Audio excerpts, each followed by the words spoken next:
if you're reading this, it means I'm already gone. Maybe you're angry. Maybe you've already figured out why I did it. Or maybe you never will. But know this, I always loved you. Just not the way you needed. The letter was tucked in the drawer where he kept his wristwatch, his old Zippo, and a military-issued pistol with an inscription from the Marines. He read it 3 times before his hands finally stopped shaking. At first, he thought it was a cruel joke. Then, maybe a mistake. But no, she was gone, disappeared, and she took more with her than he'd ever imagined. Her name was Emily. They'd been together for 12 years. He was Jack, a former Marine now working private security for a wealthy entrepreneur in Los Angeles. A man with a heavy stare, disciplined, not the type to complain. She had been his son, his weakness, his everything. And now, a traitor. Jack hadn't touched alcohol in years. After the military, he made a promise to himself, never numb the soul with what poisons the body. But that night, he opened the bottle of cognac he'd saved for a special occasion and drank in silence, staring at the wall where their photo hung, him, her, and the ocean behind them. Even the waves seemed like strangers now. He tried to remember the signs, the hints, anything that might have warned him she was slipping away, but nothing came to mind. Everything had seemed normal. Dinner together, her hand on his shoulder, her voice in the mornings, as if love had lived up until the last day, and died in absolute silence. The letter sat on the table, just a page and a half, but each line was a splinter in the chest. You're too good, Jack, too perfect, and me, I just got tired of being perfect next to you. He couldn't understand. How do you grow tired of loyalty, of stability? Or maybe it had never really been about him at all. 3 days after she vanished, Jack drove out to find Mike, an old war buddy, former special ops. They hadn't spoken in years, but Jack knew if anyone could find answers, it was him. Mike lived alone in a dusty apartment that smelled like gun oil and cigarettes. He listened to Jack in silence, glanced at the letter, then smirked. You want the truth? He asked, locking eyes. Or do you want something that'll help you sleep? I want it all, Jack said, even if I never sleep again. Mike gave a small nod. He pulled out his laptop and started digging through databases. 2 hours later, they were already driving toward a neighborhood in the outskirts of town. Mike didn't speak during the ride. Jack just felt the growing heaviness in his chest. Anger, instinct, betrayal. The house was 2 stories, stone facade, expensive curtains, and a luxury SUV parked in the driveway. Jack recognized the car, a Lexus. Emily had always dreamed of owning one. Something clicked in his mind. You sure this is it? Jack asked, just a step from the gate. Her name's on the deed, Mike said. Co-owner's some guy, Derek Whitaker, finance sector. She's been living here with him since the day you thought everything was fine. Jack couldn't even feel his heartbeat. It was either stopped or beating too loud to be heard. He walked up to the door like he was walking into enemy territory, rang the bell, once, twice, 3 times, silence, then footsteps. A woman opened the door. Not Emily, younger, pretty, late 20s. Can I help you? She asked, narrowing her eyes. Does Emily live here? Jack asked. The woman frowned, then called into the house.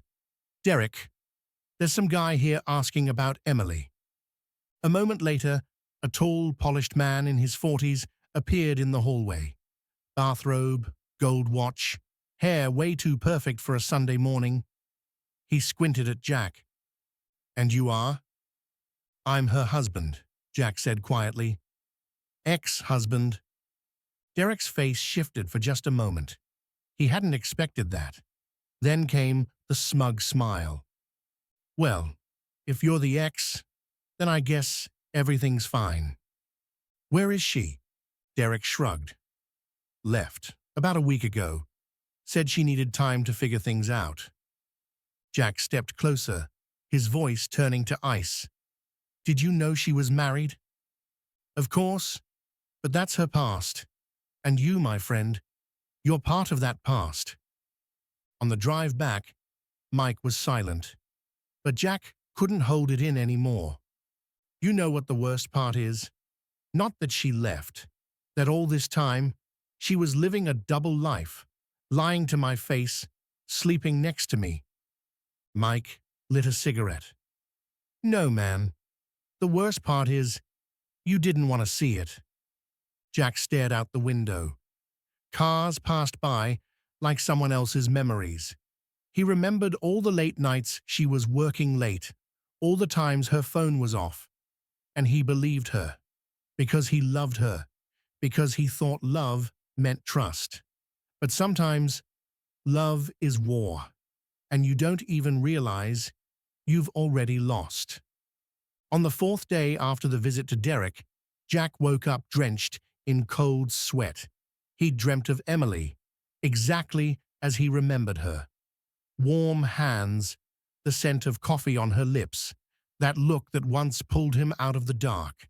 And then, in the same dream, she turned and kissed another man. Everything between them crumbled like cigarette ash. He got up, no alarm, no purpose, just got up, got dressed, opened the safe, and pulled out his old pistol.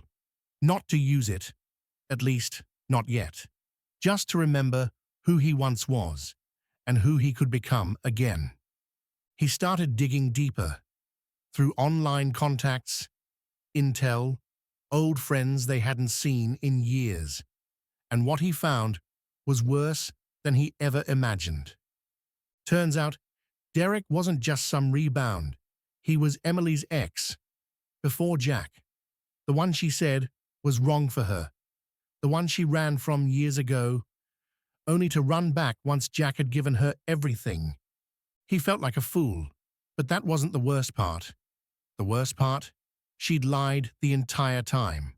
Not out of weakness, not by accident, but deliberately, coldly, like it was all a game, and he never even knew the rules. On the seventh day, Jack went into his garage.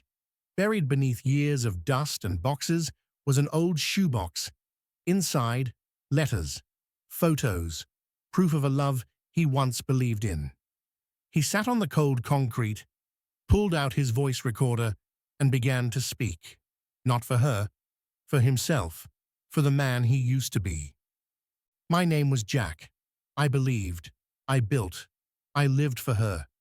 And then I realized I was just a rest stop between her past and her future.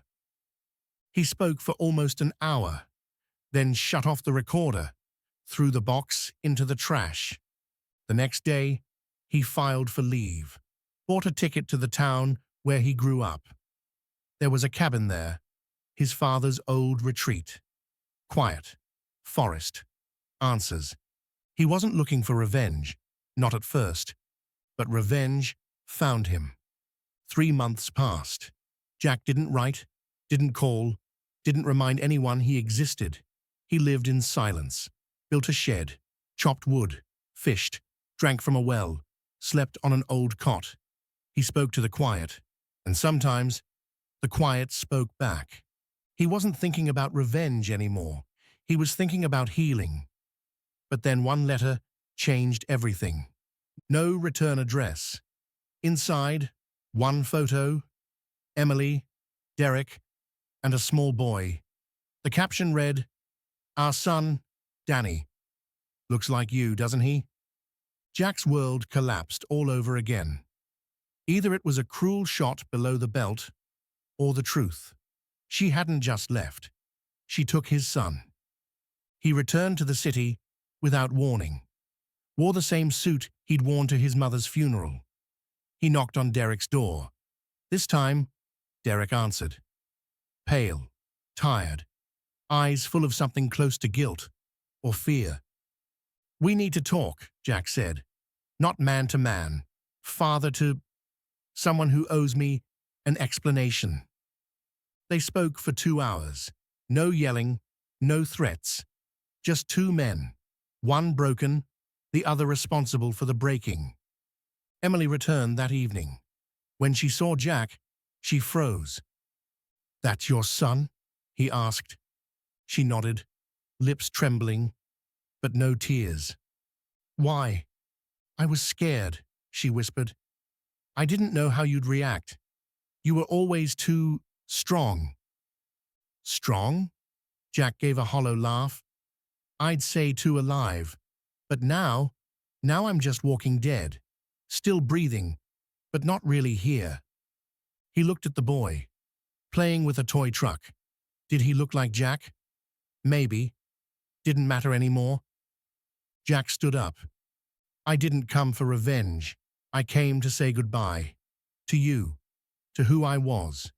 To the life you stole.